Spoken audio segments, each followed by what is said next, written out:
Ang Battle of Midway ay isang epic clash sa pagitan ng US Navy at ng Imperial Japanese Navy na nangyari 6 na buwan pagkatapos ng pag-atake sa Pearl Harbor.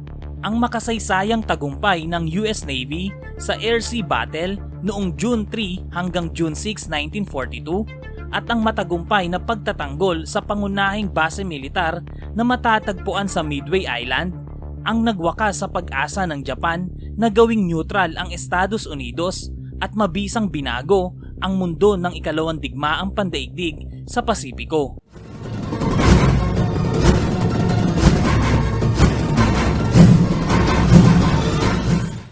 Ang pagsisikap ng Japan na maitaguyod ang lakas ng kanilang hukbong dagat at kahusayan sa himpapawid sa kanlurang Pasipiko ay unang naganap sa Battle of Coral Sea noong May 1942 nang pwersahang sumuko ang Estados Unidos at agarang pumasok ang Japan sa New Guinea. Gaya ng tagumpay ng pag-atake sa Pearl Harbor, nagpasya si Yamamoto na hanapin at durugin ang natitirang barko ng US Pacific sa sorpresang pag-atake sa Allied base sa Midway Island. Ang Midway Island o Midway ay matatagpuan sa karagatang Pasipiko na halos direkta sa pagitan ng Estados Unidos at ng Japan. Matapos ang pag-atake ng iba pang mga sundalo ng maliit na puwersa ng Hapon sa mga pulo ng Aleutian sa baybayin ng Alaska, nagplano si Yamamoto ng isang 3 pang magkakahiwalay na mga pag-atake patungo sa Midway. Una, isang atake sa himpapawid sa isla ang inulunsad mula sa first line aircraft ng mga Hapon, ang Akagi, Kaga, Hiryu at Soryu na pinamunuan ni Vice Admiral Chuichi Nogumo. Pangalawa, isang puwersang pagsalakay ng mga barko at sundalo na pinangungunahan ni Vice Admiral Nobutake Kondo. At ang ikatlo, ang pinagsamang pag-atake ni Nogumo at fleet ni Yamamoto na umatake sa Pearl Harbor. Dahil sa nakakalat ang lahat ng barko ng Japan sa ilang bahagi ng Pasipiko, kinailangan ni Yamamoto na ipakalat ang plano sa pamamagitan ng radyo. Dahil dito, na-detect ng cryptanalyst ng US Navy na nakabase sa Hawaii kung kailan ang balak ng Japan na pag-atake na magaganap sa June 4 o June 5 at maging ang ibang plano ng pag-atake ng Imperial Japanese Navy. Sa impormasyong ito, si Admiral Chester Nimitz, Commander-in-Chief ng US Pacific Fleet, ay nakabuo ng magandang plano sa pagsalakay ng mga Hapon laban sa kanyang puwersa. Inakala ng mga Hapon na ang sasakyang panghimpapawid ng Estados Unidos na Yorktown na nasira sa panahon ng labanan sa Coral Sea ay hindi magagamit sa Midway.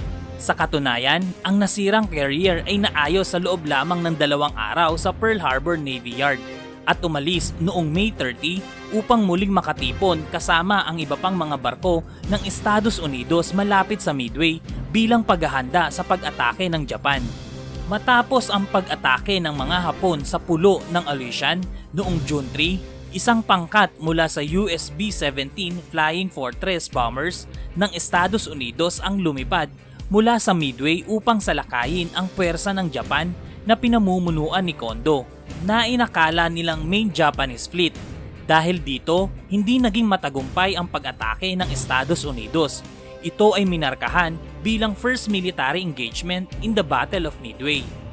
Bago pa sumikat ang araw sa susunod na araw, marami pang mga B-17 ng puwersa ng Estados Unidos ang umalis papuntang Midway para sa isang pangalawang pag-atake sa pagsalakay ng Hapon na hindi rin naging matagumpay. Samantala, inilunsad ni Nogumo ang unang yugto ng pag-atake ng Japan tulad ng nasa plano.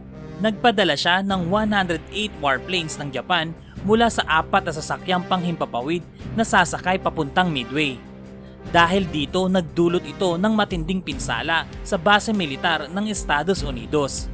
Makalipas ang ilang sandali, sinabi ng ilang piloto ni Nogumo na kakailanganin pa nila ng isang airstrike sa isang base militar ng Estados Unidos dahil ang ilang sasakyang panghimpapawid ng Estados Unidos ay maglulunsad ng atake sa 4 na Japanese carrier. Habang nagpapadala si Nogumo ng ilang eroplano ng Hapon para sa pangalawang pag-atake, isang Japanese scout plane ang nakakita ng ilang bahagi ng US fleet kabilang ang USS Yorktown sa silangang bahagi ng Midway. Nagpasya si Nogumo na bumalik muna sa Midway upang paghandaan ang susunod na atake. Samantala, isang malaking pangkat ng US Devastator torpedo bombers mula sa mga carrier ng Estados Unidos na Hornet and Enterprise ang dumating upang salakayin ang mga barko ng Hapon. Habang pinupuno ng gasolina at inaayos ang ilang Japanese plane, isang malaking grupo o pangkat ng Estados Unidos ang umatake gamit ang torpedo na tumama sa 3 carrier ng Hapon. Bilang tugon, isa na lamang ang nakaligtas na carrier ng Japan. Ang mga dive bomber ng Estados Unidos na umatake sa 3 carrier ng Japan ay bumalik upang atakihin naman ang Hiryu at pasabugin ito.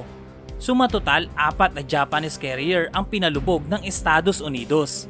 Bagamat ang pangunahing labanan sa Battle of Midway ay natapos sa gabi ng June 4, ang mga tropa ng Estados Unidos sa dagat at sa Midway Island ay nagpatuloy sa kanilang pag-atake sa Japanese sa mga sumunod na 2 araw. Ang USS Haman Destroyer ang naatasang magbigay ng proteksyon sa Yorktown sa panahon ng mga operasyon. Ngunit dumating ang isang submarino ng Hapon noong June 6 at naglunsad ng 4 na mga torpedo na tumama sa parehong mga barko ng Estados Unidos. Ang USS Haman ay lumubog pagkatapos ng atake. Ang Yorktown kalaunan ay natalo at lumubog kinabukasan. Noong June 16, iniutos ni Yamamoto sa kanyang mga tauhan kasama ang mga barko na umatras na, kung saan dito natapos ang Battle of Midway.